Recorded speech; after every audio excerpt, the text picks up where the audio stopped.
Circoscritta ma violentissima la grandinata che ha colpito le campagne di Santa Giustina e Cesio Maggiore, devastandone le coltivazioni.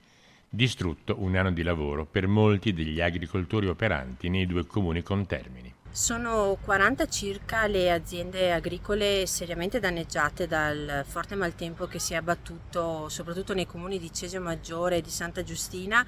Sono danni ingenti alle colture che ovviamente non sono più recuperabili e quindi viene perso un anno di lavoro. A farne le spese soprattutto i campi di mais e poi i vigneti e gli alberi da frutta. Un disastro per chi è stato colpito dal violentissimo evento atmosferico. Unica salvezza possibile, quella suggerita dalla presidente bellunese di Coldiretti. Come Coldiretti, ovviamente i nostri tecnici sono al lavoro per fare le rilevazioni del caso da mandare poi e comunicare ad Avepa. Consigliamo comunque ai nostri coltivatori di assicurare dove possibile le varie colture per evitare di perdere oltre alle colture anche ingenti somme economiche.